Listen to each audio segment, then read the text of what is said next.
In today's video, let's learn how these serial entrepreneurs took a simple self-service laundry. After we've retooled it, redesigned it, put our customer service in place, the store has become successful and it makes money. And turn it into a laundry delivery machine taking care of more than 1,000 customers.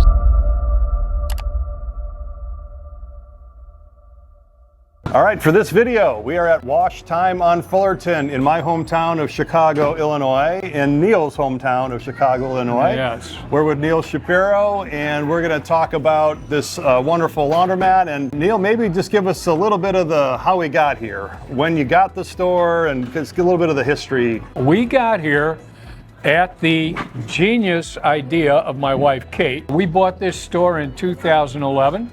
It was an existing store, and we've retooled about 95% of everything that was here at the time.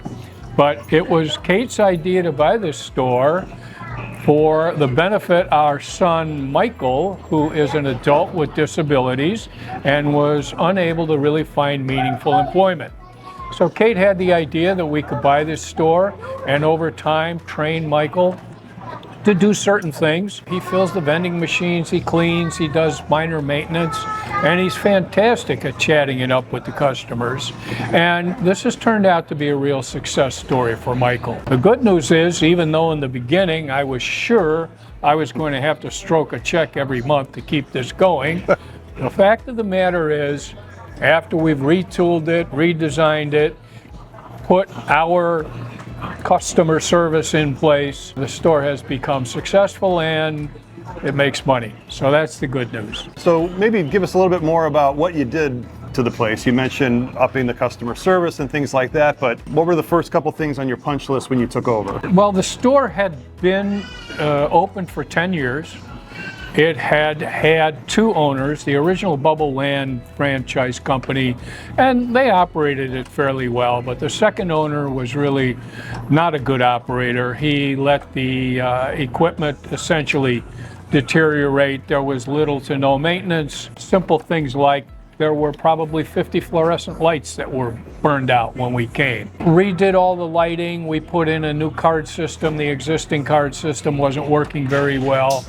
We put in new hot water heaters. We put in all new lights, LED lighting. We redid the playroom, which you'll see in a few minutes. We improved the signage.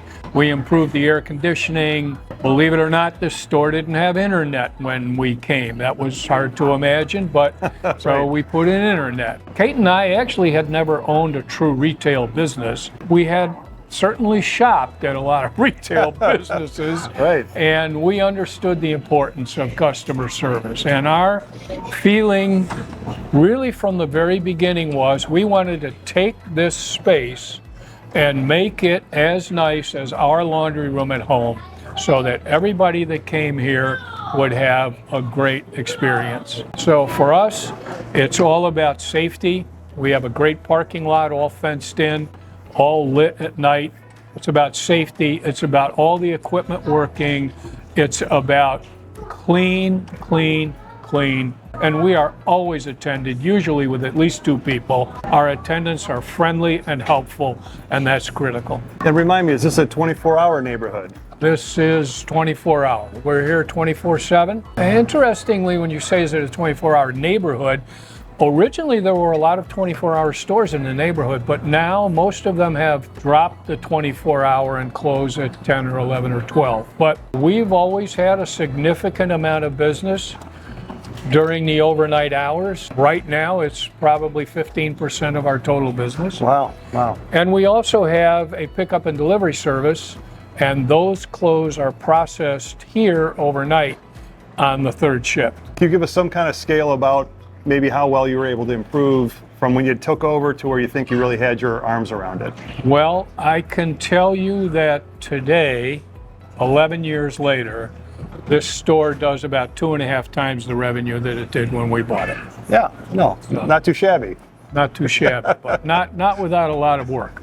Neil, you made mention of maybe being your first time in a retail business, but we got to let the secret out here. Neither of you are new to entrepreneurship. You've got plenty of background and history in business. So I wonder if you can kind of paint that picture for us a little bit, both of you, in terms of your backgrounds and owning businesses before you came to the laundromat industry.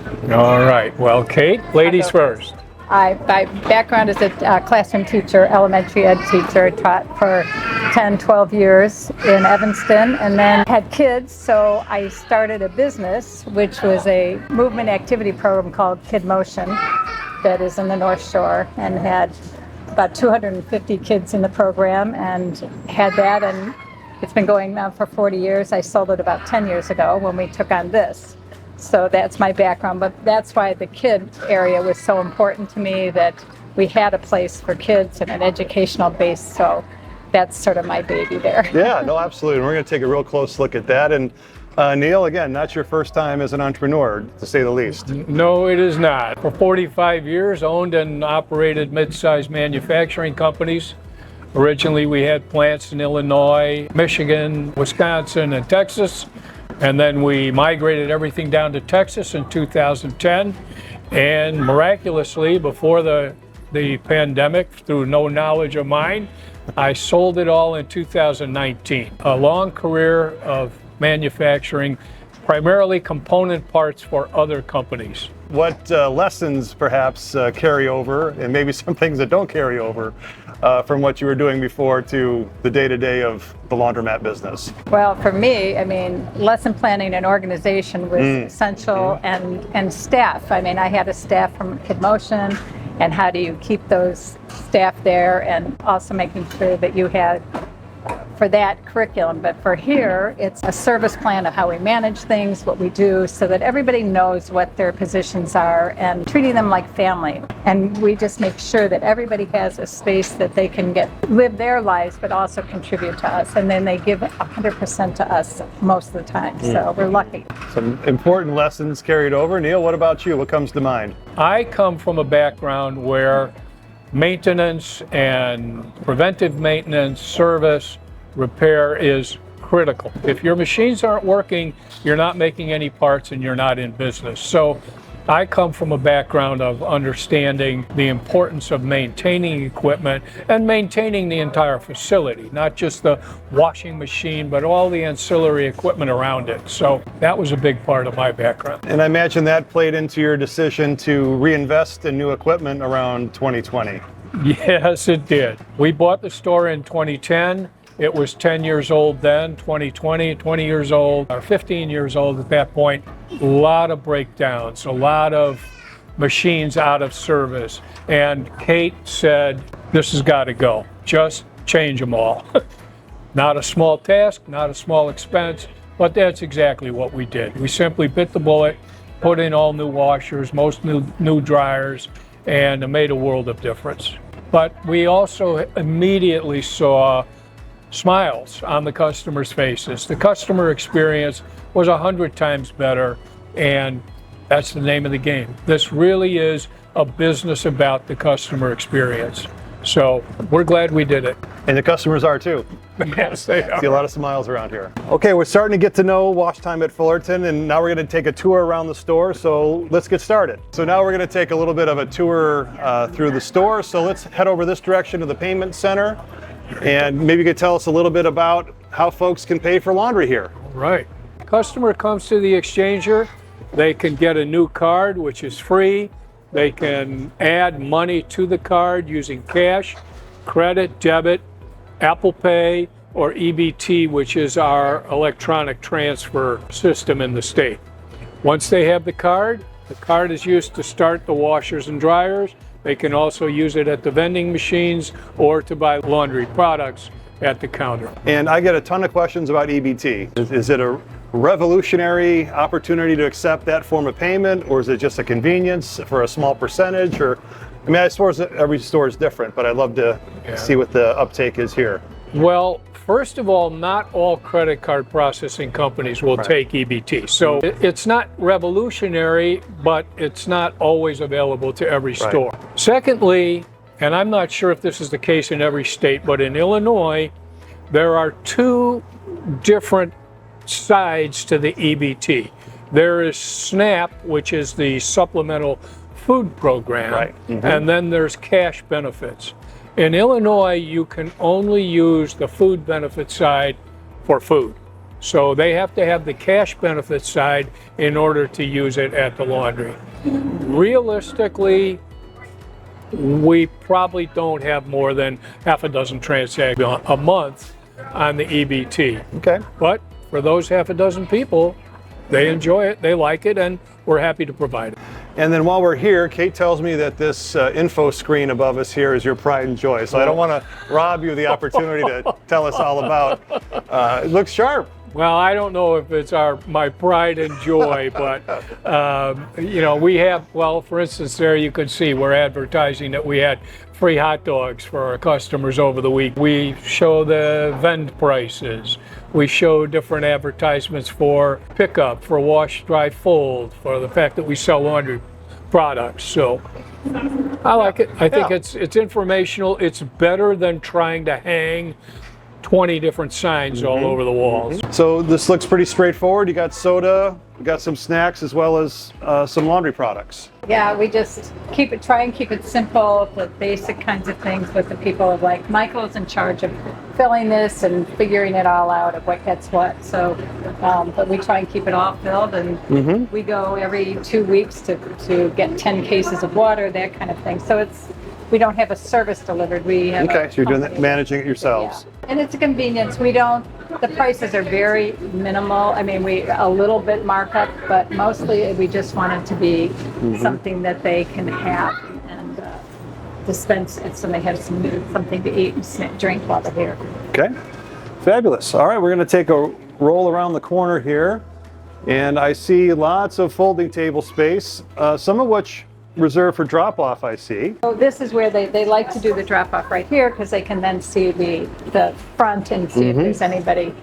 We certainly remove it if there's an overflow. Sure. We sort of pride ourselves, one of the things I think our laundromat has over others is that we have, 20 or 25 fold tables. So people can really spread out and do all of their things. Sometimes they come with a truckload of laundry, and they can spread it out and get it all done. Everybody likes their own little space, Yes. right? And, They do. And here we're coming upon the aforementioned free dryers. Free dryers. Which are the 30-pound stacks, right? Yes.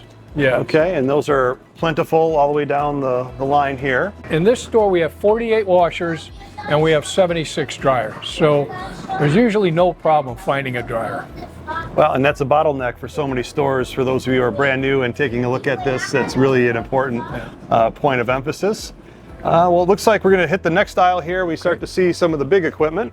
These are our 80s. When we retooled the store, there were 2 80-pound washers. We now have 5, and quite honestly, I wish we had 8. How often do we hear that? Yeah. All the time. Yeah. There are so many customers that walk in the store, they stop at the desk, they say, "Where are your biggest washers?" They don't say, "How much do they cost?" They don't say, "Where are your biggest washers?" And they come right to that big washer and they fill them up. So often on Saturday and Sunday, if you come here, you would find all 5 of these running. Well, before we get there, I didn't want to miss out on gumballs and stuffed animals. So this seems like something fun for the customers to take advantage of here. It is fun, and the kids love to play with the claw machine. We have a ball machine. We have a massage chair, and believe it or not, we have a man who comes here almost every day and uses the massage chair, and he never comes with laundry. Oh, life is good. But that's Sometimes you just okay. need a massage. That's okay. So Okay, well here we're going to head right down the main aisle. you'll see a lot of customers come in and they'll separate their laundry, right? So they'll have the darks in the 40-pound machine, and then they'll have a small number of whites, underwear, maybe some socks, and maybe a couple pillowcases, and they'll use the 20. So Excellent. This is our area for the kids to come and play. There's tables, there's books that we give away for free. We have a variety of toys that we alternate, and they get to build. I have magnet tiles that I put out. I have to sort of monitor that a little bit. They love them. They love the magnet but tiles. They love them. They love to take them home. Right. So they get put out on the real high times when I'm here, or somebody's really watching them. But it gets used all the time. We have crayons, and as you can see, artwork that they can do. They can do the magnet tiles, and we also have the TV going with some sort of a kid show all day long. So, and people lounge. We had various couches that, and I happened to see this company at O'Hare.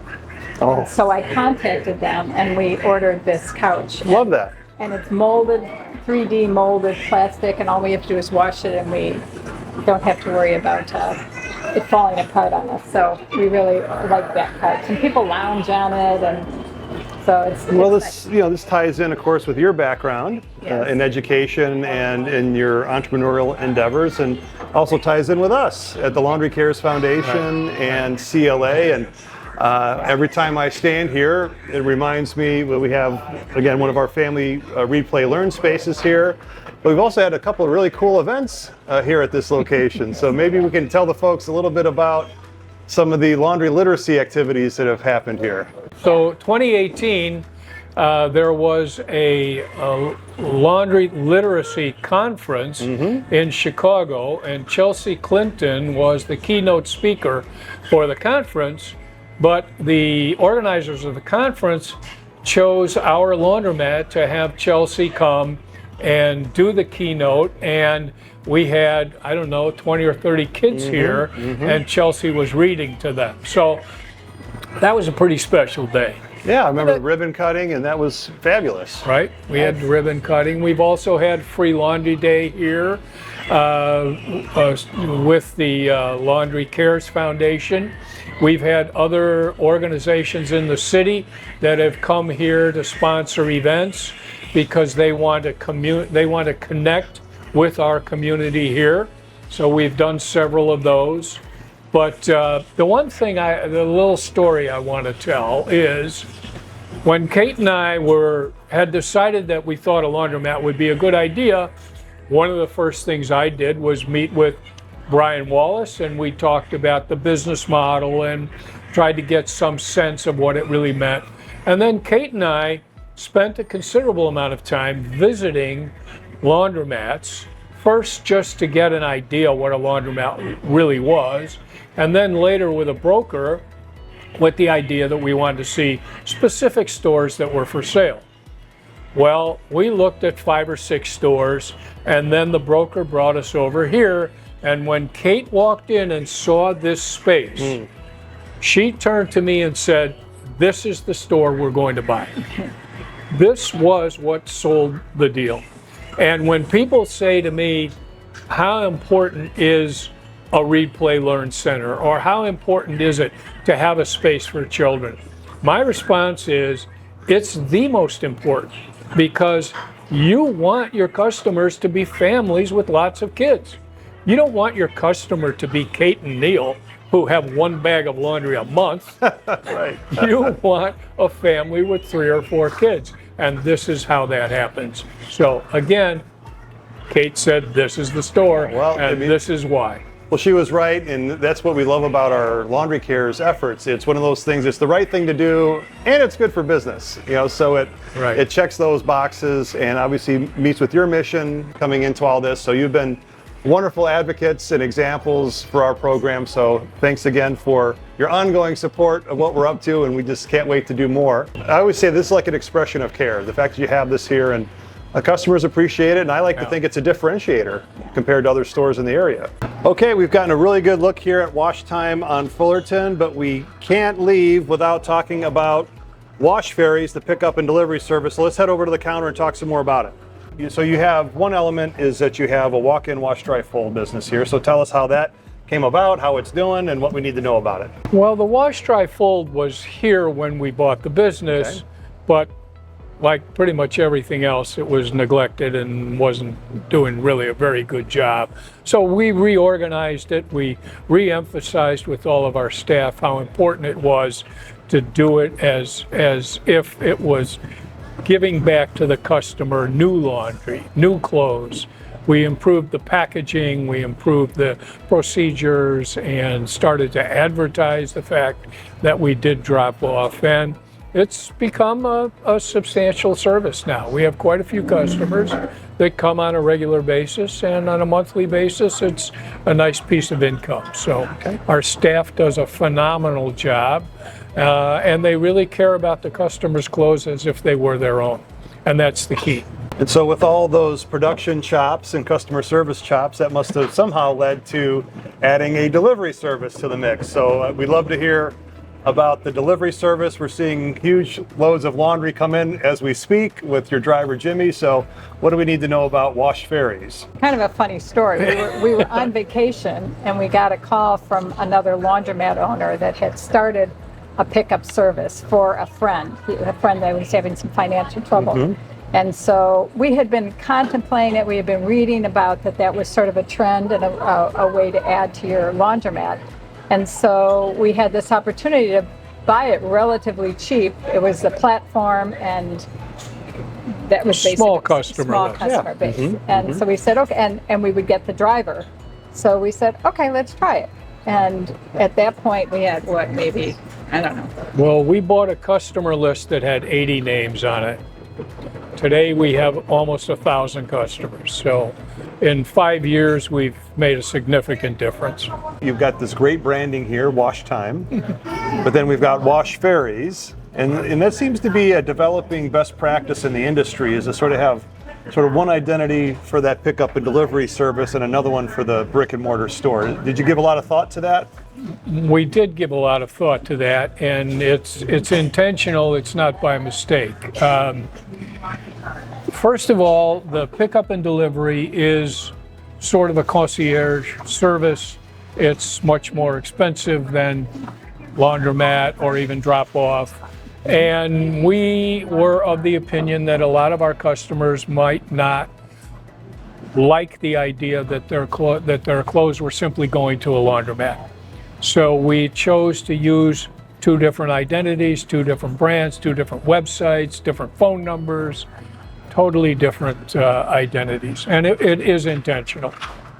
And I think our logo is catchy, and our trucks are sort of very identifiable. We definitely get people that see them in the neighborhoods, and they call and say, I see my neighbor, I think I'm going to try that. And we get customers that way too. So, well, it's incredible. Over a 5-year period, building up to 1,000 customers on your route.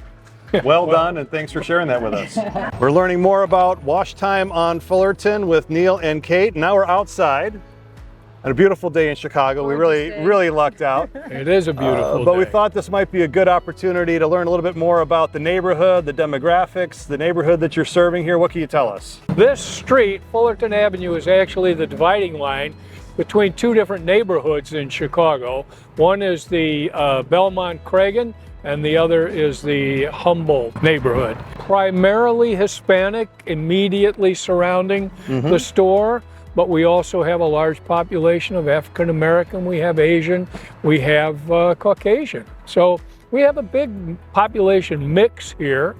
We are very lucky. Fullerton Avenue and Cicero, which is the cross street at the corner, are two of the busiest streets in Chicago. So we have a tremendous amount of car traffic, walking traffic. We have 2 bus lines that go by every day. So a lot of people get to see our location, and we're lucky enough to have a fantastic parking lot. We've got room for 50 cars here, and on Saturday and Sunday there are often 50 cars in here. We also share with Family Dollar, which is the store immediately adjacent to us, and we really find them to be a wonderful neighbor. A lot of our customers will be doing their laundry, go over there and do some shopping. Occasionally, people that come to Family Dollar shopping will drive by and say, oh, I didn't know there was a laundromat here, and boom, they come back next week with their clothes. So it's really a great location, and we've got great neighbors. Well, high traffic, a great co-tenant, a busy neighborhood. Kate, I see some single-family homes right here, but I also know there's a lot of renters in the neighborhood. So kind of a working class neighborhood. Is that a fair way to put it? Definitely working class. And a lot of people, even though they have facilities in their house, or they have them in their apartment building. They choose to come here because they'd rather put it all in, several washing machines, get it all dried at once, fold it in tables. They don't have to run up and down the stairs, and they can just get it done in a couple hours, whereas opposed to either in a single home, it takes them much longer. And so they often come here instead, which is great. Well, and a lot of multi-generational households too, and so there's just lots of laundry, and you've got a good place for it. So if you give me Family Dollar, 50 parking spaces, the corner of Cicero and Fullerton. Air conditioning. A place for the kids place to for come the kids. Yeah, you're getting it done right. So we try to check all the boxes. No doubt.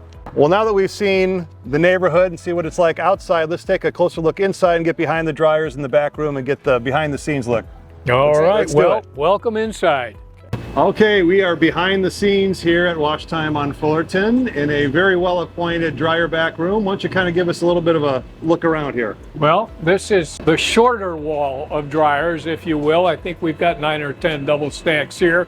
This is where all of our hot water is processed. We've got 2 boilers and 2 tanks so that we always have hot water for the customers.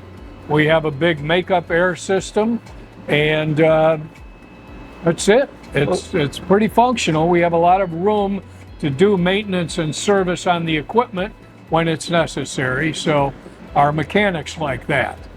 Let's talk a little bit more about the makeup air, because I understand that you've got a louver system here and it gets awfully cold, as warm as it is today in Chicago. Right. Come back in January, not so much. So maybe give the group a little bit idea how that works. Well, it is essentially automatic. There are louvers in the vent system on the roof, and when one of the dryers starts, it triggers the louvers to automatically open.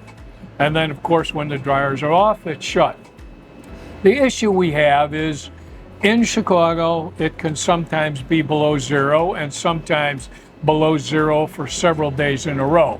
So when that happens, we have to shut down the makeup air. Otherwise, the dryers have a really hard time heating up when the inlet air is 10 degrees below 0. So in those situations, we have to turn off the makeup air. But realistically, that's maybe 5-6 days a year. Yeah. Not a majority of the time by any means.